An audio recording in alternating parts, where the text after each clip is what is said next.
I always believed betrayal came from strangers, not from the people who share your blood or sleep beside you.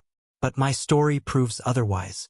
I thought I had the perfect marriage, the kind of love built to last. I thought my father, the man I admired all my life, was someone I could always trust. But what started as subtle changes in behavior turned into a nightmare that shattered me completely. My wife didn't just betray me. She crossed a line I never imagined possible. She fell in love with my dad. And the moment I uncovered the truth, my entire world collapsed. Life in the beginning felt stable. My name is Daniel, and for most of my 30s, I thought I was living a dream.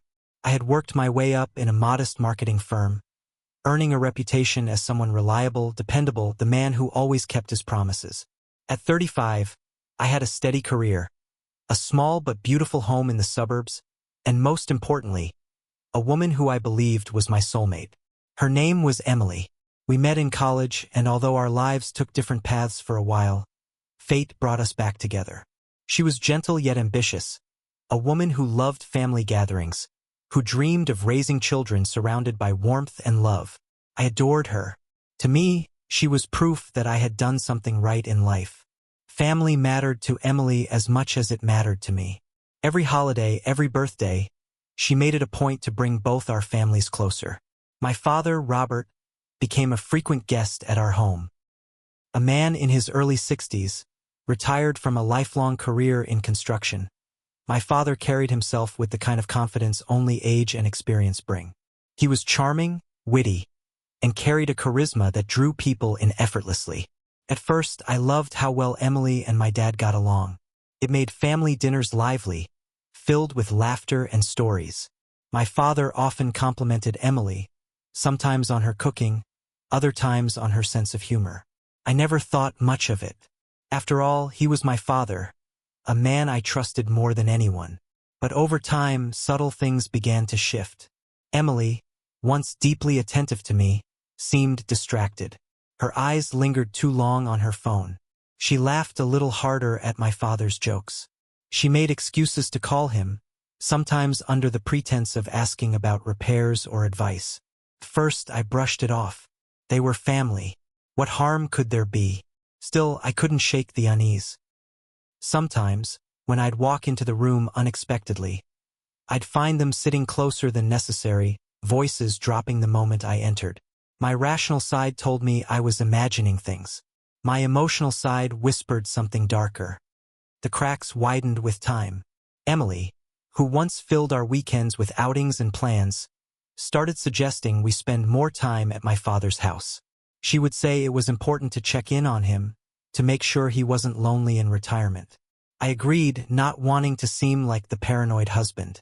But each visit only deepened my discomfort. My father, once devoted to long conversations with me, now seemed more engaged with Emily. They shared inside jokes. They exchanged glances I couldn't decode. I told myself it was harmless. Still, a quiet storm brewed inside me. The first undeniable sign came one evening when Emily left her laptop open on the kitchen counter. I wasn't the type to snoop, but a message notification popped up, and my eyes betrayed me. It was from my father. The words were simple. "I can't stop thinking about you." My heart froze. My chest tightened. I stared at the screen, disbelief flooding me. Surely I misread it. Surely there was context I didn't know. I didn't confront them right away. I needed more proof, something concrete that my mind wasn't inventing. So I started watching more closely. I noticed Emily dressing differently when we visited my dad. Her makeup slightly heavier, her laughter brighter. I noticed my father's hand brushing against hers a little too long at the dinner table. And then there were the late-night calls. I'd wake to an empty bed, only to find her whispering in the living room, phone pressed tightly to her ear. She claimed it was a friend. I didn't believe her anymore. The betrayal wasn't just in the secrecy. It was in the way they looked at each other, as though I wasn't even in the room. The truth finally tore through the thin veil of lies one Saturday afternoon. Emily said she was going out with friends, but something in her tone felt rehearsed. I decided to follow her, my heart pounding, my mind already fearing the worst. She didn't go to meet her friends. She drove straight to my father's house. I parked a block away, every second feeling like a dagger twisting in my chest. From the window I saw them, my wife and my father, sitting together, their hands intertwined like lovers. Couldn't breathe. I walked in without knocking. The look on their faces said it all. Emily jumped back, guilt painted across her face, while my father stood frozen, his silence more damning than any confession. The room spun. My knees trembled. The two people I trusted most had destroyed me. The confrontation was raw. My father tried to speak, but no words could justify it. Emily wept, insisting she hadn't meant for it to happen, that she was confused, that love doesn't follow rules. But all I heard was betrayal. All I felt was the hollowing of my soul. The man I admired as a role model, the woman I chose as my life partner. Together, they had carved out the deepest wound of my life. That moment wasn't just painful. It was shattering. My marriage ended that day, but so did my bond with my father. Time passed, but the scars remained. Emily moved out shortly after, and the divorce papers followed. My relationship with my father disintegrated into silence. For months, I wrestled with the question. How could they?